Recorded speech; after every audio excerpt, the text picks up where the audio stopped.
Welcome to some very famous people you've never really heard of. Bite-sized biographies of the famous, the infamous, and the quirky in less than an hour. My name is Philip D. Gibbons, and there is more information about me, this podcast, and a bibliography at someveryfamouspeople.com. There are also photographs of many of the individuals mentioned in this podcast. At the conclusion of Part 1 of this presentation, there will be additional suggestions concerning further information about today's subject, World War II American espionage agent Virginia Hall. There will also be an announcement concerning my novel, Is That Your Final Answer?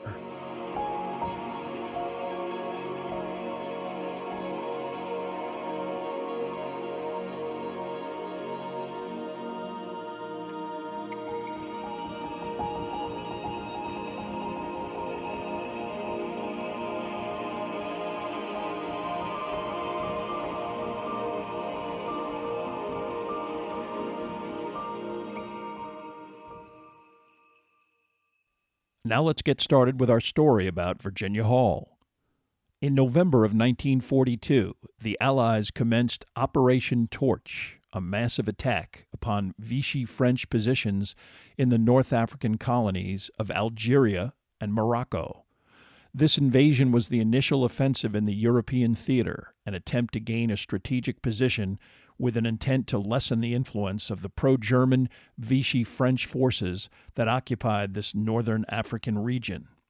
Eventually, this invasion helped vanquish the Afrika Korps in 1943 and became the launching point of subsequent attacks on Sicily and Italy itself. Many of the Vichy French in Africa either immediately renounced their allegiance to Nazi Germany or were replaced by individuals intent on liberating France. Although successful, this invasion prompted an immediate response from the German military. Already unhappy with the sovereignty of the Vichy French in a large portion of the country, Adolf Hitler initiated total occupation of this formerly autonomous region and decreed that France was completely under Nazi authority. Although Vichy officials frequently responded brutally towards resistance activities and collaborated in deportations of French slave labor and imprisonment of anyone aiding the resistance, British cells of the SOE, the Special Operations Executive, previously infiltrated numerous agents who instigated acts of espionage and sabotage throughout France. The Gestapo and the Abwehr, German military intelligence, enthusiastically blanketed the newly occupied territory, intent on eradicating this element. One of these occupiers, Klaus Barbie, was named the head of the Gestapo in the French city of Lyon, a hotbed of resistance activity. Even before his arrival, Barbie had received intelligence about an espionage agent described as, quote, the most dangerous of all Allied spies, unquote. Not only was this mysterious operative effective, even more remarkably, she was an American who somehow managed to escape detection for several years. Although Klaus Barbie's reign of terror in Lyon would place him at the top of the list of the world's most notorious war criminals, he was never successful in capturing his elusive adversary. This woman, Virginia Hall, was savvy enough to anticipate the occupation of Vichy France, and only days before the Germans stormed into the region, she made a daring escape by foot over 50 miles of the snowy, rugged Pyrenees Mountains. In Virginia's case, it actually was 1 foot, her other limb having been amputated at the knee after a hunting accident in her youth. But Virginia Hall's exploits in France were far from over, and she eventually returned to the continent as one of the first recruits of the famed American OSS, becoming the most decorated civilian female of World War II. Initially, Virginia Hall wanted to merely serve the American government as a member of the State Department. Born on April 6, 1906, in Baltimore, Maryland, she was the daughter of Barbara and Edwin Lee Hall. Mr. Hall was a wealthy real estate investor who could afford to educate his daughter at Radcliffe and Barnard College. Even at a young age, Virginia demonstrated an independence and adventurous spirit by deciding to travel to Paris alone and finish her education at the Sorbonne. Intent on government service, in 1929 she returned to graduate school at American University in Washington, D.C., and began the process of trying to land a consular job with the State Department. It took 2 years to finally acquire a position as a clerk at the American Embassy in Warsaw. Virginia initially thrived in her new post and was thrilled to be working for the State Department, but an unhappy love affair prompted her in 1933 to request a transfer to any other available position in Europe. This request was granted, and in April 1933 she left Warsaw for a posting in Smyrna, Turkey. This location, now known as Izmir, is the third largest city in the country and was decidedly different from Poland. Virginia immersed herself in her work, but also found time to socialize with her co-workers and even went hunting and horseback riding whenever she got the opportunity. Having spent time on her parents' 110-acre farm in rural Maryland, she learned how to handle a gun. On Friday, December 8, 1933, these seemingly carefree pursuits precipitated an incident that transformed both Virginia's life and career. Accompanied by 4 acquaintances from the consulate and having packed a picnic lunch, Virginia was about 15 miles outside of the city, tramping through a bog in search of snipe. Eventually, the group came to a dilapidated wire fence, and as Virginia attempted to climb over this impediment, she slipped. Her 12-gauge shotgun, tucked under her arm while she climbed over the fence, accidentally discharged. Pointing towards the ground, the force of the blast impacted her left foot, which was terribly mangled and bled profusely. She survived due to the quick work of her associates, who fashioned a makeshift tourniquet and a stretcher that got her to their automobile and to a hospital back in the city in less than an hour. The head of the Istanbul American Hospital was quickly summoned, and while Virginia was still unconscious, the decision was made to amputate her foot. It was not until the end of February 1934 that Virginia returned to the United States. Luckily, gangrene had not further necessitated additional amputation above the knee, but she would need a prosthetic device specially made for her in America. On a more pleasant note, she convalesced at her family home, the property known as Boxhorn Farm. It would take 6 months of adapting to her new prosthesis before Virginia notified the State Department that she was ready to return to work, preferably in Spain, Estonia, or Peru. None of those posts were available, but by December she was headed back to the American consulate in Venice, Italy. Venice was no obscure diplomatic backwater. Virginia was exposed to a newly refurbished, opulent consulate befitting a nation with America's prestige. Italy in the mid-30s was a volatile political and social environment, allowing her a front-row seat for the emergence of fascism that eventually plunged the continent into chaos. An educated, intelligent individual, Virginia was quite vocal about her concern over these developments in Italy and elsewhere. Unfortunately, this outspoken demeanor, despite her junior status, as well as her gender, alienated some of the senior diplomats within the consulate. Her evaluations were ambivalent at best and may have prompted a specific communication concerning her attempts to complete her exams to attain entrance to the Foreign Service. A letter from the Assistant Secretary of State to the Consul General stated that Virginia was proscribed from an appointment in the Foreign Service by a regulation that prohibited amputees. Although disappointed by this development, Virginia did not immediately give up on her ambition. Although her father had died a few years earlier, her influential family attempted to exert influence through various well-connected D.C. contacts. Despite an administration headed by wheelchair-bound Franklin D. Roosevelt, these appeals went nowhere. No longer enthusiastic about the clerical tasks performed by a junior consular staff member, Virginia attempted to relieve her boredom by transferring to a posting in Tallinn, Estonia. But when it was clear that her diplomatic career was at a dead end and advancement would not happen, Hall reluctantly resigned in mid-1939. Her difficulty in accessing employment in the Foreign Service was typical. During this time period, only 6 of 1,500 career Foreign Service officials were females. The only upside of Virginia's disappointing professional quest was her ability to delay her subsidized return to the U.S. on the government's dime. At age 33, she decided to head to Paris to enjoy one of the cultural centers of Europe while she figured out how to proceed professionally. However, by mid-1939, a palpable tension was evident throughout the West, Germany having rearmed and belligerently occupied Austria and Czechoslovakia, the rhetoric of Adolf Hitler indicating that further hostilities were a distinct possibility.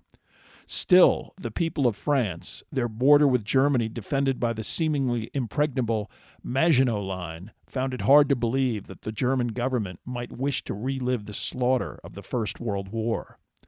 Nevertheless, on September 1st, 1939, Nazi Germany launched an invasion of Poland, a provocative incursion that prompted a declaration of war from both France and Great Britain.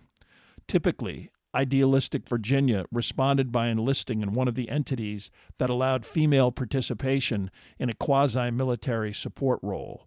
She and a friend, Claire de la Tour, joined the Service Sanitaire de l'Armée, and within weeks they were commissioned as ambulance drivers for a war that all concerned believed would be a short conflict.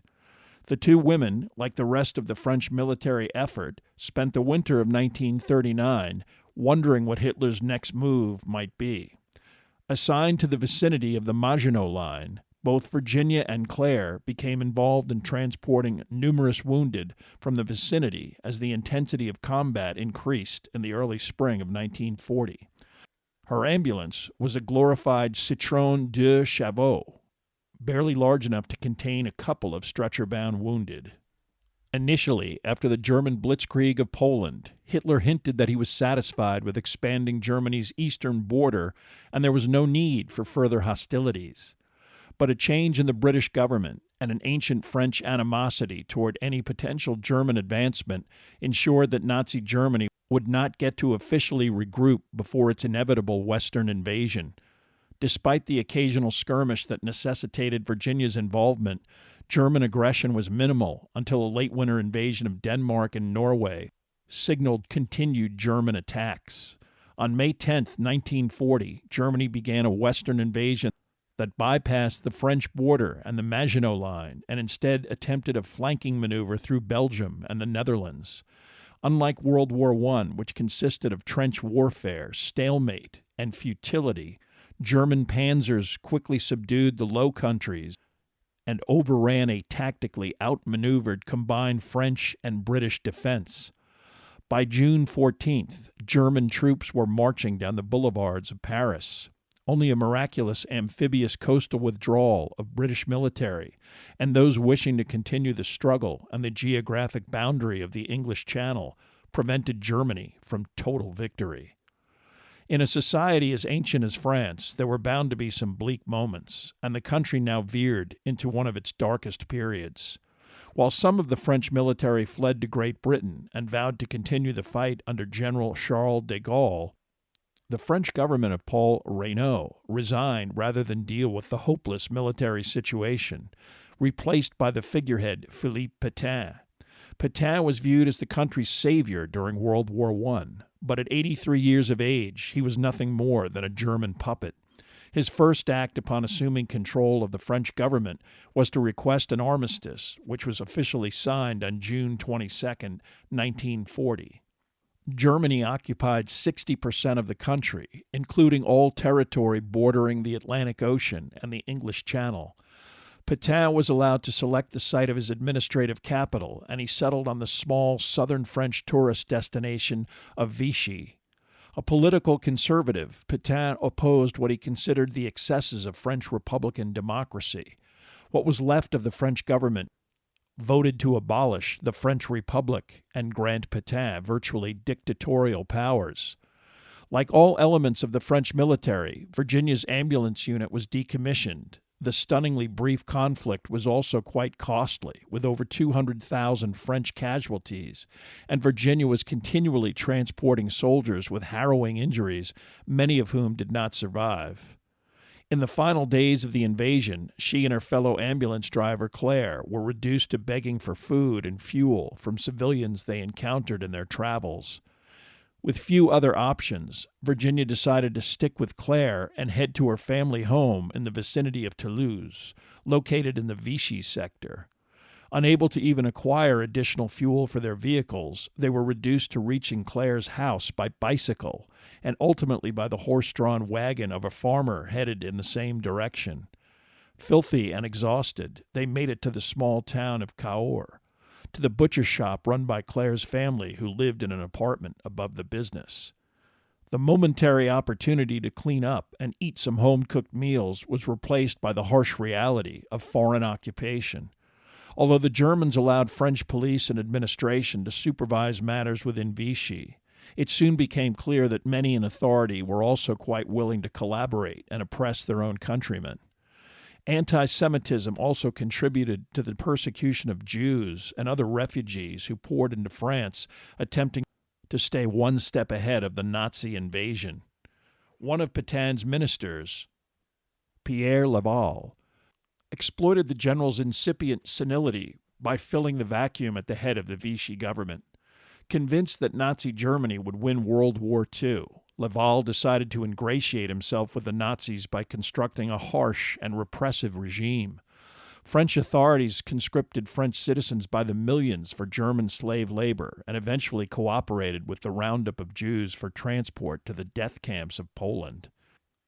Learning that the numerous wounded still required ambulance service, Virginia decided to briefly continue working as a driver in the vicinity of Paris, ultimately concluding that she should leave France and relocate to Great Britain.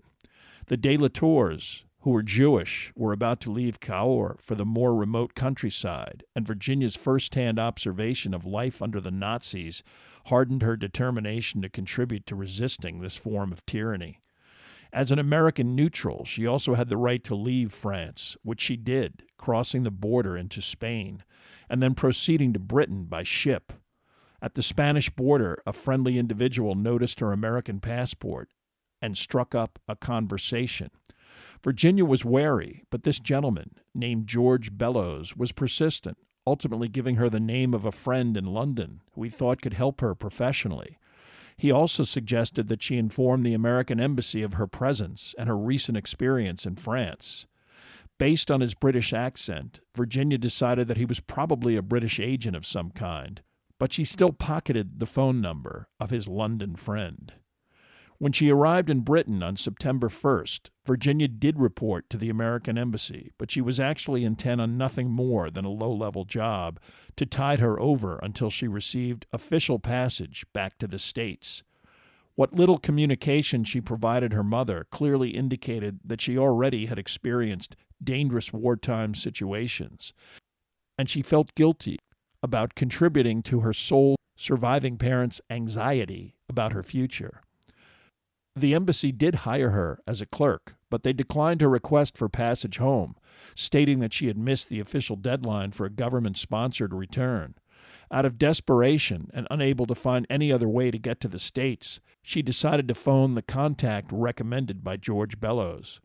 This individual turned out to be Nicholas Boddington, a former journalist, but a current high-level officer of the Special Operations Executive, the newly created espionage unit charged with infiltrating agents into Nazi-occupied Europe, especially France. After Boddington listened to Virginia recounting tales of her experiences, he realized that she possessed the perfect identity to travel back to Vichy as one of the first on-the-ground members of the SOE.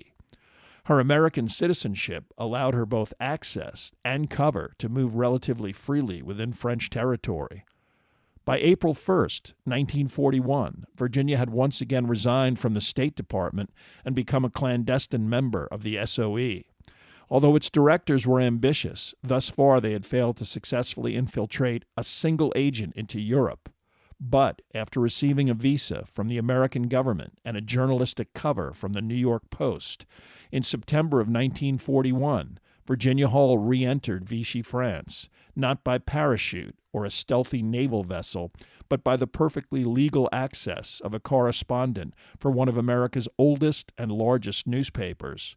She legally registered with the local authorities, alluding to already filed journalism, and began cultivating contacts, both official and unofficial, attempting to build her identity as a journalist and reporter. One individual who did not respond favorably was the American ambassador to Vichy France, William Leahy, who strictly adhered to the policy of American isolationism. Observing Virginia's ability to ingratiate herself with a wide-ranging group of diplomats, Vichy officials, and high-profile members of the community, Leahy correctly theorized that Hall was working for British intelligence. He strictly forbade his staff from engaging in espionage of any kind, not wanting to offend the Pétain government, who adamantly labeled members of the Free French or resistance to the German occupation as traitors to the state.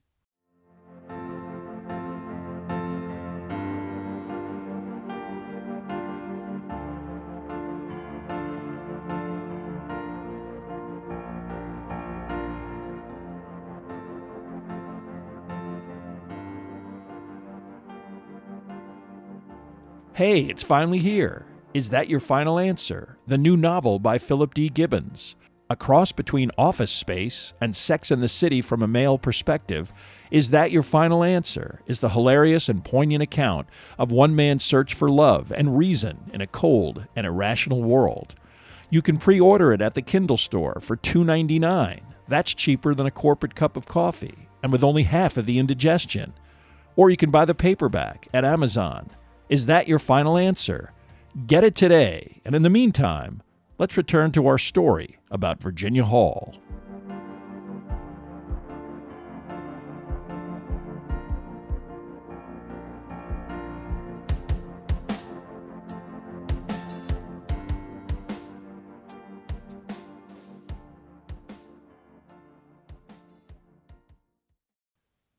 Virginia Hall soon decided to relocate to Lyon, a much larger city than the small pond of Vichy, where everyone knew your name.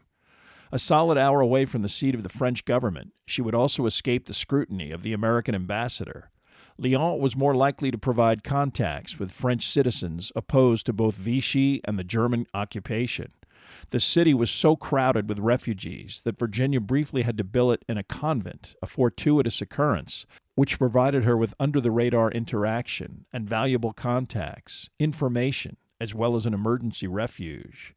Eventually, she was able to access a hotel room in the city center, closer to the potential network of like-minded citizens, diplomats, and journalists she hoped to cultivate. At the American consulate, she was able to locate an official who was politically sympathetic and willing to smuggle messages to another like-minded employee at the American embassy in Switzerland, and from there on to the SOE in Britain. Most importantly, this contact was also willing to smuggle envelopes containing money and messages back to Virginia. In the fall of 1941, the SOE began to aggressively parachute agents into southern France, who were initially successful in escaping detection. But the capture of one of these agents, who stupidly retained the written address of a safe house location in Marseille, led to a disaster in which a planned rendezvous at this location of all SOE agents and their local contacts was discovered in advance by Vichy authorities. As these individuals approached this secluded residence, they were arrested one by the Vichy French version of the Gestapo, known as the Sûreté. Intimidation and torture quickly led to the apprehension of the entire operation in the region. Luckily, Virginia's propensity for extreme caution led her to decline any invitations to this conclave, and she also protected herself by only recruiting individuals after careful interaction. She also only revealed her location to a tiny circle of confidants.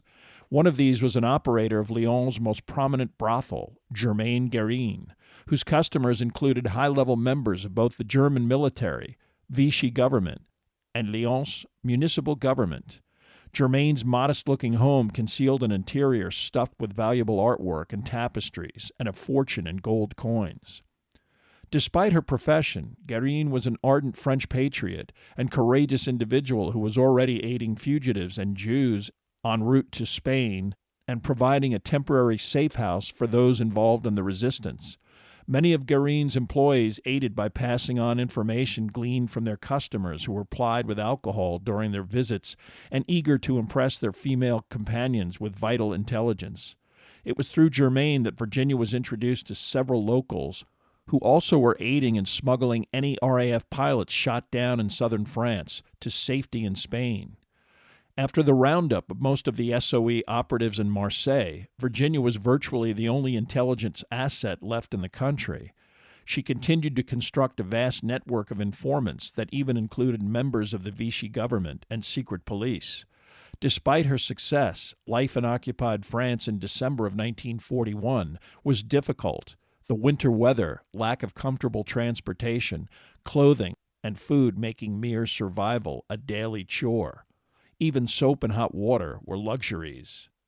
It was Virginia who successfully informed the SOE of the fate of the agents recently sent to southern France. Her handlers in London were afraid that her residence at the Grand Nouvelle Hotel was so well known within the underground that she needed to relocate to a less conspicuous home, in this case, a modest apartment. As the winter of early 1942 ebbed, Virginia focused on the 12 SOE agents who had now languished in prison for 6 months. Initially kept at a severe prison at Périgueux, the dozen men were eventually moved to Mauzac internment camp, an open-air facility that provided a much better opportunity for escape. Virginia Hall herself could not be seen in even the vicinity of this location, but she was fortunate in interacting with Gabby Bloch, the wife of a former deputy in the French government who was confined at Mauzac. Gabby actually proactively sought out Virginia Hall at the Grand Nouvelle, knowing that any subsequent trial of her husband would result in at least severe confinement, if not execution outright. Through Gabby, Hall sent various secreted escape implements and provisions into the prison. She also had Gabby, who frequently traveled to Mauzac, hang out in the same hotel bar where some of the guards drank and socialized. Not particularly enthusiastic or loyal, these guards were easily compromised with bribes to look the other way in the event of an escape attempt. A key was constructed from the sardine cans that Gabby Bloch regularly included with the food parcels she provided. This key was eventually fitted to handle the lock that was placed on the hut containing the prisoners while they slept. Meanwhile, Virginia Hall set about finding safe houses in the immediate vicinity of the camp. The plan eventually called for all 12 men to circumvent 2 tall barbed wire fences and escape via a waiting truck. Signaled by a compromised prison official, the prisoners began their escape at 3 o'clock in the morning, quickly getting all 12 men over the fences and into the truck. Adding to the confusion, one of the remaining prisoners relocked the door and threw away the key, so that the next morning the camp's leadership had no idea how the escape was pulled off. With her husband participating in the escape, Gabby Bloch was briefly detained, but with an airtight alibi, she was eventually released. Although a determined manhunt by both Vichy and German elements combed a 100-mile area surrounding Mauzac, the men hid for 2 weeks in an abandoned barn deep within a secluded forest. By then, rumors originating with the underground that an RAF bomber had successfully extricated the escapees dampened any attempts at recapture. All 12 then painstakingly evaded detection, first by making it to Lyon, where Virginia coordinated their transit through her various safe houses, and then to the Spanish border. Although some of the fugitives were apprehended in Spain, the British government was able to extricate them, pulling off one of the most impressive prison breaks of World War II. Many of the SOE operatives eventually returned to France to aid the resistance and coordinate with the Allied invasion of Normandy. Despite such successes, the extreme danger of what Virginia was involved in was underlined by the German response. The Nazi government demanded official paperwork for 500 additional Gestapo and Abwehr operatives and the beginning of complete police authority, ignoring the previous policy of working only in conjunction with Vichy authorities. Incidents of sabotage against rail lines, factories, and power plants were on the rise, indicating that the resistance was increasing its organization and determination. Lyon was considered a hotbed of anti-Nazi activity, and attempts to infiltrate Virginia's extensive network began in earnest. In early August of 1942, a new courier appeared at the offices of John Rousset, the French doctor who was a link in the chain that communicated with resistance members in Paris. because he came with microfiche that was sure to contain valuable intelligence, knew the passwords and identifiers associated with other couriers from his Parisian network, and was dressed in the robes of a priest, he was initially accepted as genuine. He also knew one of Virginia Hall's pseudonyms, Marie Monat, and he asked for the money that she typically doled out to support activities throughout France. Because he had not told anyone of his arrival, he was informed that the money was not available presently, but he could wait until it could be provided. Instead, he replied that he would return in a week. It was 3 weeks before he showed up again, but this time he was insistent that he meet with Marie personally. Summoned to the doctor's office from her nearby location, Virginia was immediately put off by the newcomer's German-accented French and his incessant demands for a wireless radio. Although he brought a personal letter of introduction from the previous courier, and his arrival coincided with this individual's request to be replaced, Virginia remained wary of the man who introduced himself as the Abbé Robert Alesch. One of the reasons that Virginia Hall had successfully evaded capture for 18 months was her extreme caution and uncanny ability to sense imminent danger in both people and situations. Virginia's suspicions about Alesch only increased when she heard of the arrest of several of her Paris connections by the Gestapo. Alesch mentioned nothing about this, and when he next visited in September, she confronted him. He attempted to reassure her, and the intelligence materials concerning troop movements and coastal defenses seemed to be of the highest quality. Unfortunately, Virginia's initial suspicions about Alesch proved accurate. A native Alsatian, ambitious, and unable to advance within the church bureaucracy at the pace he wanted, he offered himself up as a double agent for the Abwehr, preaching anti-Nazi diatribes from the pulpit, but secretly infiltrating the Parisian resistance network until the entire group was rolled up by the Gestapo. The previous courier and prominent member of this group, Jacques Legrand, was arrested, tortured, and then sent off to Mauthausen concentration camp, where he perished in 1944. The vast sums given to Alesch by Virginia were used to support his sybaritic lifestyle, which included consorting with 2 different mistresses. For the moment, the Abwehr was content not to aggressively attempt to apprehend Marie, as it was believed that Alesch would eventually learn all about her Lyon contacts, and she was also a valuable vehicle to spread disinformation back to London. But, following the arrest of many of her contacts in both Marseille and Paris, Virginia again sensed that she was in great danger. She notified her handlers in London that she needed to leave France. She also relocated to one of Germaine Guerin's apartments, as her flat was becoming notorious. On November 7, 1942, her situation turned from dangerous to critical when she received word that Operation Torch, the Allied invasion of North Africa, was underway. A Nazi swarm of Vichy France was imminent, and telling none of her contacts where she was headed, at 11 p.m., she caught the last train to Perpignan, the French city closest to the Spanish border.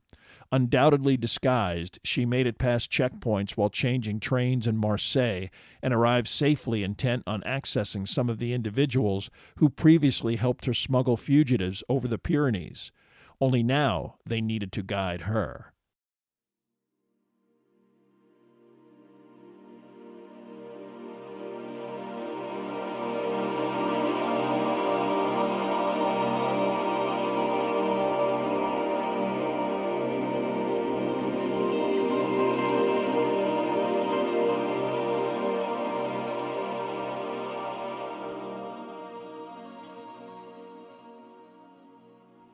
Thank you for listening to Part 1 of this podcast about Virginia Hall. Much of the information for this podcast came from the books A Woman of No Importance by Sonia Purnell and The Wolves at the Door, The True Story of America's Greatest Female Spy by Judith Pearson. There are also additional photographs, bibliographical, and musical information at someveryfamouspeople.com. If you have enjoyed this presentation, please like us at our Facebook page, Some Very Famous People, and follow us on Twitter at Philip D. Gibbons. Also rate us on iTunes, and if you have the time, leave a brief review. A link is provided at the website.